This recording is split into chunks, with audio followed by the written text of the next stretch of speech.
අයිබෝන් අද වීඩියෝ එකේදී ඔයාලට මම කියන්නේ ඔයාලා නොදන්න දේවල් 7ක් ගැන. ඔයාලා මේව කලින් අහලා තියෙන්න පුළුවන්. උනාට අද ඊට වඩා විස්තර ටිකක් ඔයාලට දැනගන්න පුළුවන්. ඉතින් වීඩියෝ එක අන්තිම වෙනකන් ඉන්න.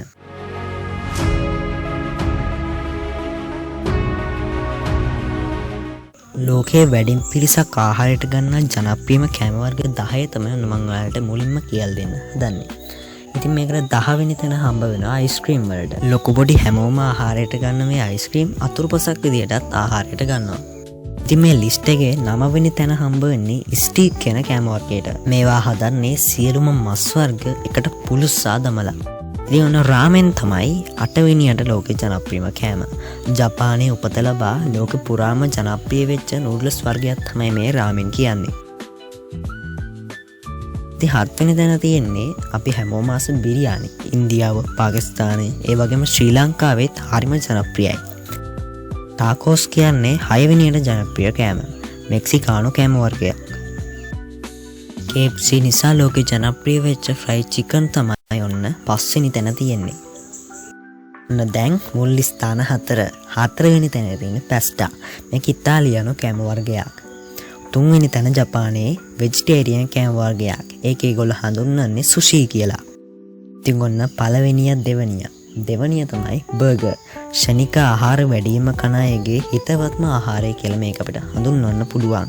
පළවෙනි තැන පීසා. ඉතාලියෙන් ආරම්භ වී ලෝක පුරාම ජනප්‍රිය වුණා මේක. ඔන්න බිස්කට් එකේ ඉතිහාසය ගැන තමයි කියන්න ලෑස්ති වෙන්නේ. ලෝකේ මුලින්ම බිස්කට් එකක් නිපදවන්න තීරණය කළා තියෙන්නේ ශීත ඍතුවේ සොල්දාදුවන්ගේ ආහාර සකසා ගැනීමේ දුෂ්කරතාවයට විසඳුමක් විදියට. ඒ කාලේ හාට් එකක් යනු පිටි ජලය ලුණු වලින් සෑදූ බිස්කට් වර්ගයක්. දිගු මුහුදු ගමන් ගොඩබිම් සංක්‍රමණ සහ හමුදා මෙහෙයුම් වලදී එය පෝෂණය සඳහා භාවිතා කරලා තියෙනවා. ලුණු ඌර්ම සමගින් හාට් එකක් 17, 18 හා 19 වන සියවස් පුරා බොහෝ හමුදා හා නාවික පිරිස් සඳහා සම්මත සලාකයක් විය. පසු කාලෙකදී එය විවිධාකාරයෙන් දියුණු වී අද වන විට බිස්කට් යන ලොකු පොඩි හැමෝටම නැතුවම බැරි දෙයක්.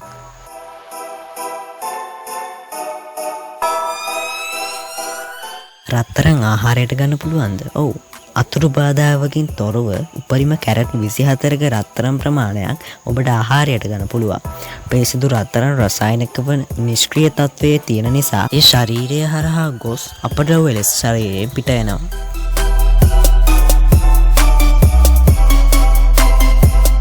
ඔන්න නාන්න කම්මලයට ජපානයේ මිනිසුන් විසින් යන්ත්‍රයක් හදලා තියෙනවා. මේක නම් කරලා තියෙන්නේ AI බාතින් මැෂින් කියලා.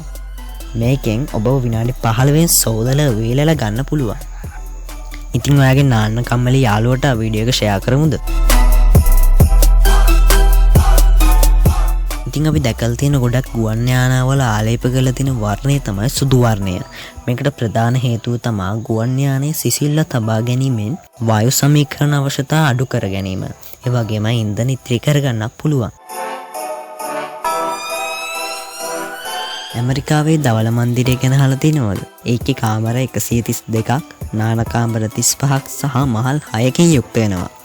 තව එහි දොරවල් 412ක්, ජනෙල් 147ක්, ගිනි නිවන ස්ථාන 26ක්, පඩිපෙල් 8ක් හා විදුලි සෝපාන 3ක් පිටලා තියෙනවා.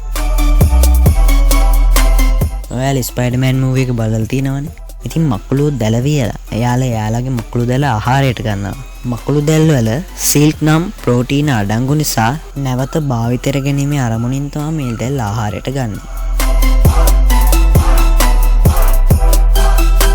ඉතින් ඔන්න අද ගෙන ආපු කරුණු 7 ඉවරයි. ඔයාලා අදම දැනගත දේවල් තියෙනවා නම් අනිවාර්යෙන් පහලින් කමෙන්ට් කරන්න. වීඩියෝ එක හොඳයි නම් ලයික් කරලා සබ්ස්ක්‍රයිබ් කරන්න අමතක කරන්න එපා. එහෙනම් අදට අපි ගිහින් එන්න මේ දෙව් පොයින්ට් ගොසිප්.